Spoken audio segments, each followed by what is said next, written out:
Hello everyone, welcome to the channel. Today, we are going to have a serious talk about gold. Now, before we get into the heart of the matter, I want you to close your eyes and walk through a quick scenario with me. Just a simple thought experiment.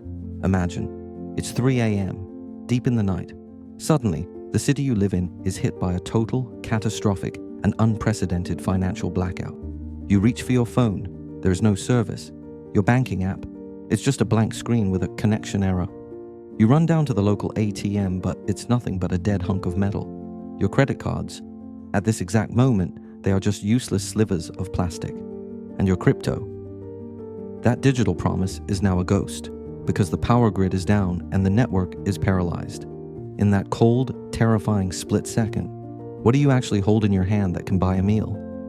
What can actually provide for your family? Is it a stack of paper currency that could lose 90% of its punch by sunrise? Is it a property deed for a house with zero liquidity? Or is it a string of encrypted code that is utterly meaningless in a world without electricity? I think most of you, deep down, already know the answer. It is gold. Now, I know exactly what some of you are thinking. This is too extreme. This could never happen in real life. But if you actually flip through the blood-stained pages of 5,000 years of human history, you'll find that these black swan events happen almost every few decades. They just show up in different masks. And every single time, when the lies, the credit bubbles, and the illusions are finally blown away by the cold wind of reality, the only thing left standing, immovable and silent, is gold. As we sit here in 2026, gold has just shattered every record in the books, crossing that monumental $5,000 an ounce mark. And that is exactly why we are having this conversation today. But I want to be crystal clear. I'm not here to teach you how to read technical K-line charts.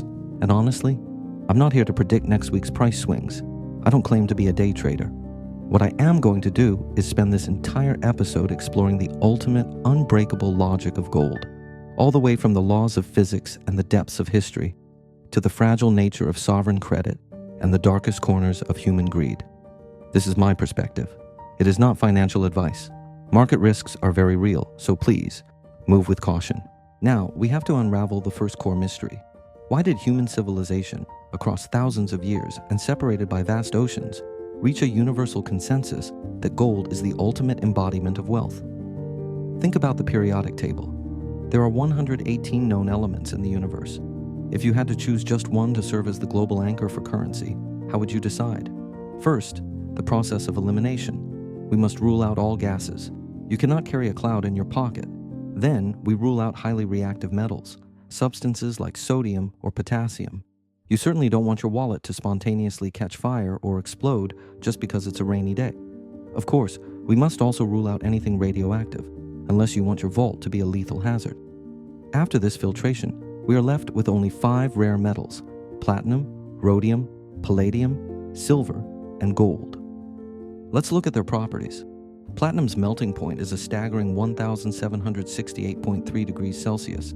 It is incredibly resistant to high temperatures and corrosion, which is why it's primarily used in the catalytic systems of diesel vehicles, hydrogen fuel cells, and high-end chemical catalysis. Silver has a melting point of 961.8 degrees Celsius. Among all known metals, silver is the absolute king of electrical and thermal conductivity.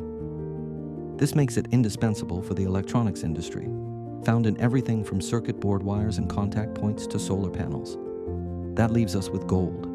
Its melting point is 1,064.18 degrees Celsius. It almost never oxidizes, and while its industrial value might be lower than copper or aluminum, its physical stability is nothing short of a miracle. Many people argue that diamonds are just as precious, but we must confront a truth that is often ignored. Gold is fundamentally not a product of this earth. At least, not in the way we can create other things. Our planet can produce coal, and under intense heat and pressure, that coal transforms into diamonds. This means a diamond, at its core, is just a special arrangement of carbon atoms. As soon as humans mastered the physical formula, we began mass-producing lab-grown diamonds. In just a few days, we can create stones that are purer and more perfect than any natural diamond pulled from a mine. Therefore, the scarcity of diamonds is essentially a massive commercial marketing campaign, a phantom that can be easily shattered by modern technology. But gold is different. The birth of gold requires a level of extreme cosmic violence that humanity still cannot simulate.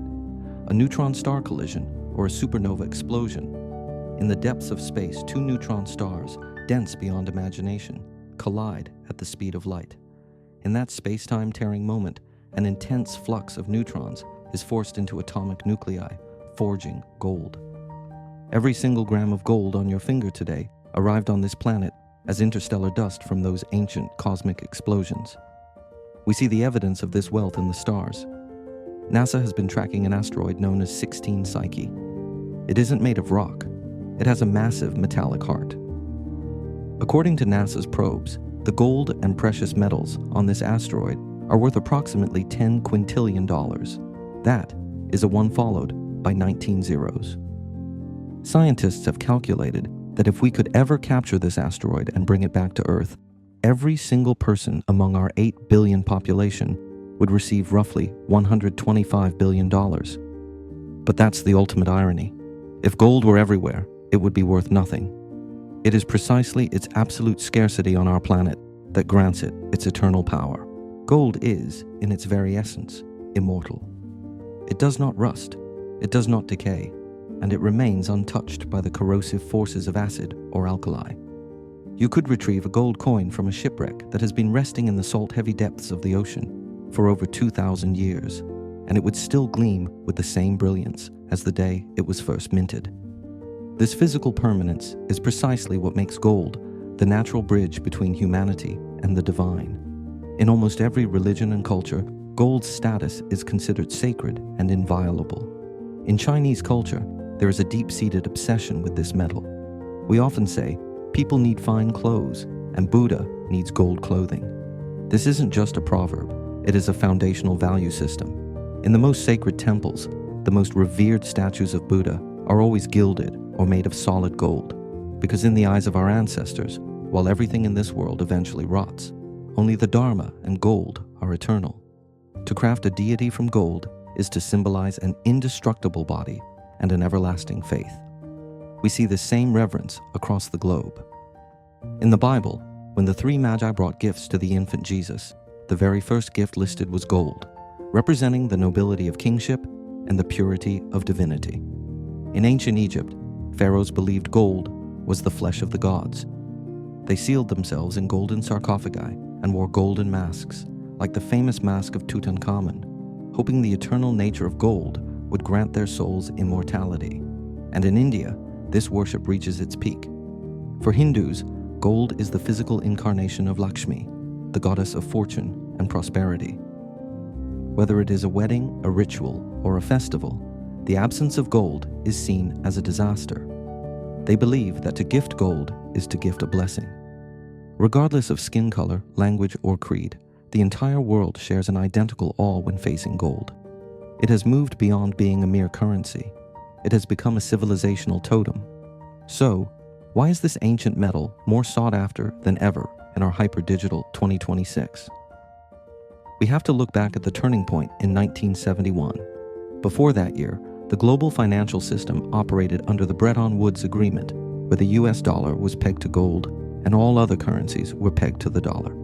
Back then, the dollar was truly gold dollars because you could actually exchange them for physical gold.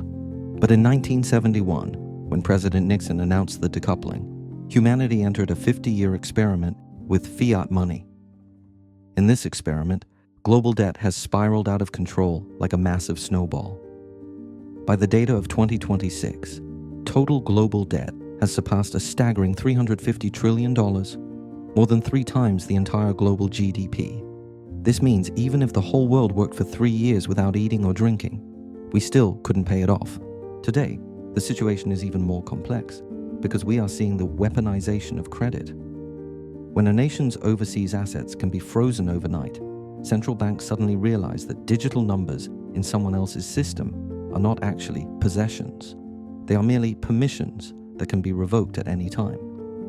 This has triggered an unprecedented wave of gold, buying by central banks, especially in Asia and the Middle East, as they dump US debt in exchange for physical gold to be shipped home. This is a collapse of global currency consensus. we see nations experimenting with tech retroism, using blockchain technology to handle transactions while backing the digital currency with physical gold.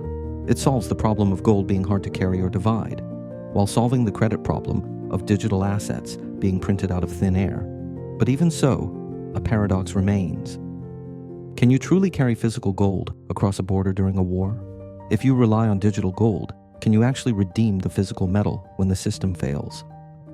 There is no easy way to satisfy both convenience and absolute security, a true dilemma of choosing between the Buddha and the self. We all dream of a truly decentralized consensus of value, but until that day arrives, gold remains the only anchor that has never failed. Now, after hearing all these macro logics, many of you might be feeling a surge of excitement, wanting to go out and buy some gold immediately. But as a rational creator, and I'll say it again, this is not financial advice. I must warn you, the gold market is filled with more traps than you can imagine. If you truly want to use gold to protect your assets, you must strictly follow these 3 iron rules. First, you must clearly define your purpose. Ask yourself, are you buying for safe haven protection or for speculation? If your goal is doomsday survival, as I mentioned at the start, or to hedge against a total systemic collapse, then you must hold physical gold. Do not buy paper gold in a bank account, and do not touch high leverage futures. In a moment of real crisis, those are nothing but flickering digits on a computer screen. You need to buy gold bars, investment-grade bullion that is internationally recognized. Yes, storing physical gold has costs, and there are premiums when you buy or sell, but that is the price of your ultimate sense of security. Second, never treat gold as a tool to get rich quick. Many people see the price rising and want to go all in to double their money. This mindset is incredibly dangerous. While gold's annualized return can outperform inflation over the long term and even beat the stock market in certain cycles, its greatest attribute is its low correlation to other assets. This means when stocks crash and real estate devalues, gold stands up to protect you. It is not a spear for attacking. It is a shield for your life. Do not turn it into a gambling chip or let it lead you into unnecessary risk. Third, you must beware of the jewelry trap. Let's talk about gold ornaments again. Jewelry carries extremely high labor costs, brand premiums, and taxes. When the time comes to sell it back, all those extra costs vanish instantly. You can only sell it based on the weight of the gold itself, often at a discount. So remember, buy gold bars for investment and buy jewelry only for consumption. Do not confuse the two. And specifically in 2026, stay vigilant against a new type of scam: high-yield gold management. Always remember, gold itself does not produce interest. If someone tells you that you can store your gold with them and they will pay you monthly dividends, they aren't looking at your interest, they are 100% targeting your principal. As I was making this video, a thought kept running through my mind. Are we humans perhaps a bit too fragile? We are creatures of flesh and blood, living through summers and winters, yet we are obsessed with seeking an eternal carrier to prove the value of our existence.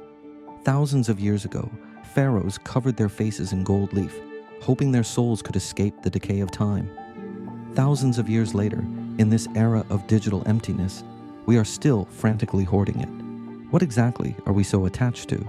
In reality, gold is like a mirror. It emotionlessly reflects the deepest fears in our hearts: our fear of loss, our fear of devaluation, and our fear that after a lifetime of hard work, we might find it was all for nothing. As the old saying goes, virtue carries the load. If a person does not have the inner stability to carry wealth, this eternal metal becomes a shackle rather than a guardian. I believe that at the dawn of creation, the heavens did not intend for us to treat these so-called immovable assets as the final destination of our lives. Money is important, of course. It solves the struggle for food and shelter and buys us material dignity. But a human life lasts only about 30,000 days. If those 30,000 days are spent merely turning yourself into a beast of burden, exhausting your soul day and night just to exchange it for digits on a screen, and then giving all those hard-earned savings to a hospital in your final years, isn't that a bit too tragic? I don't believe that is the answer. True wealth is never the heavy metal buried underground, nor the flashing balance in your account. It is the ability to stay sober-minded and kind, no matter how chaotic the world becomes. It is the process of using your heart to feel the energy of all things, allowing your soul to be sublimated through the trials of life. That kind of true inner certainty doesn't come from how many gold bars are locked in your safe. It comes from your deep understanding of the world's laws. I hope this episode brings you a moment of peace amidst the restless chase. Go outside and catch some sunlight. Listen to the voice of your inner self. All right, that's all for this episode. I'll see you in the next one.